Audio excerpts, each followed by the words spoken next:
Isabelle Maréchal. Je vous ai parlé la semaine dernière du fait que j'étais allée fouiner sur le nouvel outil de Santé Québec. Et en fouillant, entre autres, il y avait des données. C'est vraiment fascinant. Hein. Je vous recommande vraiment d'aller vous perdre là-dedans. C'est un outil où vous avez toutes sortes d'informations. C'est pas en temps réel, mais c'est quand même à la semaine. Et moi, j'avais regardé pour la semaine du 11 octobre, qui était celle qui était disponible. Et en ce qui concerne la direction de la protection de la jeunesse, ce qui m'avait frappé, c'est qu'il y avait eu 2766 signalements de jeunes. 2766 signalements de jeunes dans la semaine du 11 octobre seulement. Parmi ces signalements, 801 avaient été retenus. Et cette semaine-là aussi, celle du 11 octobre, il y avait 2066 jeunes qui étaient en attente d'une évaluation. Et moi, j'avais été, sincèrement, j'en revenais pas. On avait fait une grande discussion là-dessus avec des invités. Et on a également téléphoné au bureau de la direction de la protection de la jeunesse pour parler à Leslie Hills, qui est donc sa directrice. Madame Hill, à l'époque, il y a une couple de semaines, ne pouvait pas. Là, elle est avec moi. Merci d'être là. Merci de prendre le temps. Merci à vous. Ces chiffres-là, en fait, j'ai regardé tout à l'heure. Parce que il y a des nouvelles données en date du 25 octobre. Et ce que ça nous dit, c'est que dans la semaine du 25 octobre, il y a eu encore plus de signalements reçus. 2990. Il y a eu encore plus de signalements retenus. Forcément, il y en a... Bon, je pense que le prorata est à peu près ça, là, 1 sur 3. Oui. Donc, c'est 2990 jeunes signalés à la DPJ la semaine du 25 octobre. Je veux dire, c'est quasiment 3000 jeunes, Leslie Hill. 826 signalements retenus. Et il y a toujours 1906 jeunes en attente d'être évalués. Il y en a 160 de moins. Donc, il y a eu une amélioration au niveau de l'évaluation. Il y en a 160 jeunes qui ont été évalués en 2 semaines. Quand vous regardez ça... C'est immense comme chiffre au Québec. Ça n'a pas de bon sens. C'est sûr que là, on l'a vu décortiquer par semaine, puis ça fait un choc. Ça vous est-tu rentré aussi? Oui. Bien, quand on sort chaque année pour dire il y a eu 141 822 signalements cette année, si on regarde ça par semaine, c'est à peu près ce qu'on est en train de regarder ça, mais c'est un nombre extrêmement élevé d'enfants au Québec qui vivent la maltraitance. Vous le saviez, ça? Vous aviez ces chiffres à la semaine? Je savais ça. Et on travaille là-dessus de façon acharnée depuis 1 an. Ce que je dirais, c'est la liste d'attente diminue. Ça, c'est la bonne nouvelle. Parce qu'à pareille date l'année passée, on avait 4000 enfants en attente. Donc là, on a 2000, c'est beaucoup. Mais au moins, on arrive tranquillement à baisser cette attente-là parce que c'est des enfants pour qui on ne sait pas qu'est-ce qu'ils vivent. Et qu'est-ce qui arrive avec ces 2000 enfants qui ont été donc évalués? Est-ce que vous êtes capable de nous dire, il y en a 1000 qui ont été finalement encadrés par la DPJ, il y en a d'autres, on leur a donné d'autres ressources. Ces 2000 jeunes, ou 4000 là, par rapport à l'année dernière, là. Puis là, vous dites qu'il y en a 2000 finalement qui sont plus sur la liste. Ils sont où? Quand on regarde ça, la protection de la jeunesse prend une infime partie des signalements qui sont faits. Hein? Si on regarde les chiffres vraiment rapidement, 141 000 signalements, on retient à peu près le tiers. On essaie de référer les autres vers des services, au CLSC, à l'école, etc., dans les ressources communautaires aussi. Donc, ça veut dire... On a à peu près 40 000 par année. Là. De ces 40 000-là, on retient à peu près la moitié après évaluation. Tu es rendu à 20 000. Donc, c'est vraiment comme un entonnoir où on essaie de faire en sorte de prendre en charge seulement les enfants qui ont besoin d'être là et référer les autres vers des services. Je comprends. Leslie Hill, ceux qui ne sont pas gardés, on va dire ça comme ça, je ne sais pas comment vous dites dans votre jargon, mais ceux qui ne sont pas... qu'on ne garde pas à la DPJ, là. Bon, ils vont où? Est-ce que vous avez des informations? Ouais, est-ce que c'est parce que le signalement n'était pas fondé? Mais des fois, c'est parce que le signalement n'est pas fondé. Des fois, c'est parce qu'on n'a pas besoin de protection urgente. Il faut comprendre que la loi sur la protection de la jeunesse, c'est pas drôle pour des familles d'être signalées. C'est une loi d'exception qui est supposée d'intervenir seulement quand il y a de la maltraitance. Donc, il faut que les gens reçoivent des services ailleurs. Puis c'est un de mes chevals de bataille. Puis vos invités en parlaient la semaine dernière.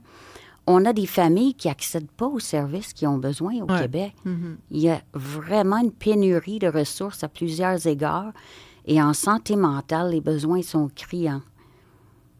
Je disais tout à l'heure que vous étiez bien au fait du dossier. Vous avez vous-même, d'ailleurs, siégé. Vous avez été commissaire à la Commission spéciale sur les droits des enfants et de la jeunesse, communément appelée la Commission Laurent, avec ses nombreuses recommandations, dont une, c'était de créer un commissaire au bien-être. Ça a été long. On avait nommé quelqu'un. C'était pas la bonne personne. On a finalement nommé quelqu'un d'autre. Vous êtes formé en travail social, vous avez été beaucoup en protection de la jeunesse. Là, aujourd'hui, c'est vous qui êtes la directrice nationale. Fait que vous avez vraiment un pouvoir incroyable pour changer les choses. Et c'est ça qu'on attend depuis tellement d'années, qu'il se passe quelque chose à la DPJ. Il y a eu des scandales par-dessus scandales. Je pourrais vous reparler là, en Mauricie des cas graves qui ont mené à la tutelle de la direction régionale. Sur le cas de la Mauricie, qu'est-ce que ça a changé, par exemple, pour les enfants de la DPJ d'avoir été sous tutelle? Est-ce que vous avez de l'information là-dessus? Êtes-vous au courant de ce qui se passe? En Mauricie, ils sont en train de virer ça de bord.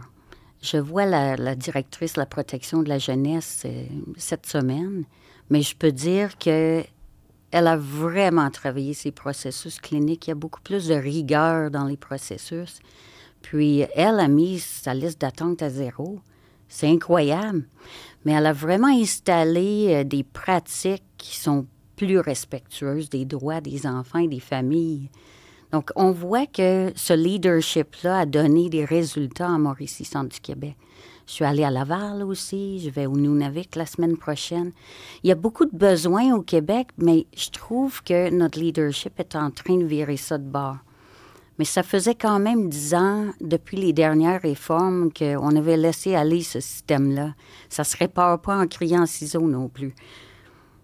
Vous parlez de Laval. Au Centre jeunesse de Laval, il y avait eu des histoires avec des éducatrices, des employés qui avaient eu des rapports sexuels. C'était plus Montréal, Oui, Montréal. Il y avait eu quelque chose à Laval aussi, il me semble. Laval, on est en intervention pour l'utilisation des mesures de contrôle dans les centres de réadaptation. Puis il n'y avait pas eu des mélanges aussi entre des jeunes, parce que moi j'ai suivi le dossier d'une dame là, dont on suivait le cas de sa fille, qui avait été changée de place. Elle a fait comme plus d'une vingtaine de centres de jeunesse, de déplacements ici et là, partout au Québec. S'était ramassée à Laval avec des jeunes contrevenants, parce qu'il y a un peu de tout là, comme jeunes dans la DPJ. Il y a des jeunes qui ont des enjeux de comportement. Il y a des jeunes contrevenants aussi, qui sont proches de la majorité. Ils ont 16-17 ans. Ils ont commis des délits. Ils vont pas en prison. Ils vont dans une DPJ. Puis en même temps, il y a des jeunes qui peuvent être dans le dortoir pas loin, puis qui sont...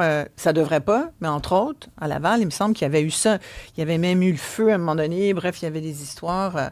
qui était assez... on se demandait comment ça se peut, ça.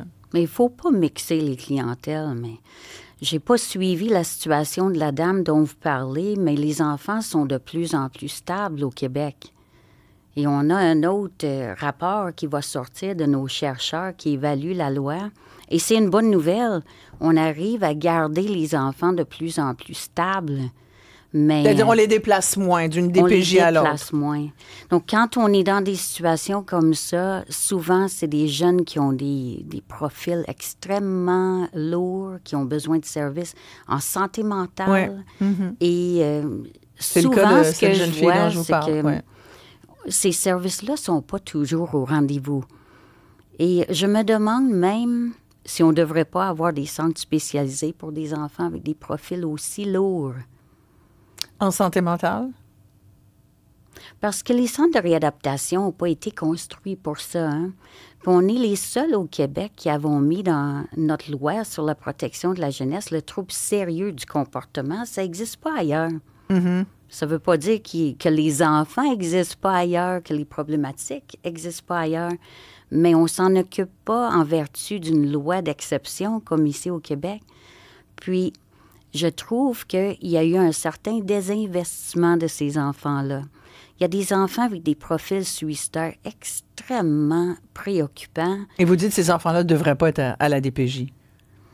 Bien, s'ils sont à la DPJ, ils ne doivent pas être à la DPJ tout seuls. Là. Ouais. Ils ont besoin de soins en santé mentale. Donc, l'avez-vous dit, ça, depuis un an que vous êtes là? Parce que là, vous êtes là depuis presque un an. On s'était parlé en janvier. C'est clair. Votre bilan jusqu'à maintenant, vous le qualifiez comment? Ben, si je vous dis, ça a été quoi, là, vos gros trucs, là, vos gros dossiers? Je dirais que cette année, j'ai été extrêmement occupée à travailler derrière scène sur des affaires pas très visibles, mais on est dans une réforme majeure avec Santé Québec qui arrive sur la patinoire. Hein? Mm-hmm. Puis ces intervenants-là ne relèvent pas de moi, ils relèvent de Santé Québec. Donc, la protection de la jeunesse à l'intérieur d'un autre système, une autre réforme, doit avoir la place qu'elle mérite et on doit réparer les problèmes structurels qui ont été causés par des réformes récentes depuis les 10 dernières années. Donc, cette collaboration-là, pour moi, était prioritaire. Et comment ça marche avec Santé Québec? Ça marche bien avec Santé Québec, honnêtement. Puis, les résultats qu'on voit ça marche bien, là, ça veut dire quoi? Ils vous donnent des moyens? Est-ce que vous avez les moyens de... là, vous venez de dire peut-être que les jeunes qui sont suicidaires, qui ont des enjeux de santé mentale, ne devraient pas être avec d'autres. Ils devraient peut-être avoir des centres spéciaux pour eux. Vous avez fait la demande à Santé Québec? Bien, on va avoir des projets avec la psychiatrie cette année. J'ai fait quand même des liens avec des psychiatres qui sont intéressés à travailler différemment avec nous autour de ces enfants avec des profils lourds, parce que c'est souvent des enfants qui sont amenés à l'urgence de l'hôpital. Mm-hmm. Ils sont vus, évalués, puis ils ressortent. Puis ils ressortent, puis ils retournent en centre de réadaptation. Et on peut garder les enfants en sécurité jusqu'à un certain point, mais on n'est pas un milieu de soins. Il faut vraiment faire la différence entre un centre de réadaptation puis un milieu de soins. Donc, ça exige des services intégrés entre différents réseaux, pas juste la protection de la jeunesse. Puis je vois le même besoin d'intégration de services bien avant que le monde arrive en protection de la jeunesse, parce que 50 de nos suivis, c'est en négligence. Comment ça se fait? Il y a beaucoup de personnes, beaucoup de familles qui vivent dans des conditions de vie adverses. Puis là, je parle pas juste de pauvreté, je parle de problèmes de santé mentale chez les parents, de dépendance, d'enfants négligés.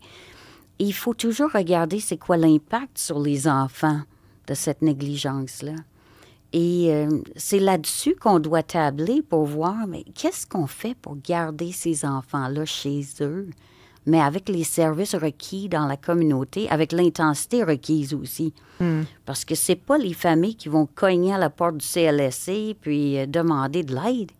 C'est des gens méfiants, c'est des gens qui ont vécu des traumatismes, souvent intergénérationnels. Donc, c'est des modèles de services différents que je veux.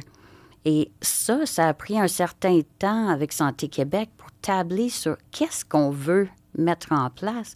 Et après ça, comment on va le mettre en place, comment on va l'évaluer. Eh mon Dieu, c'est long, ça prend du temps.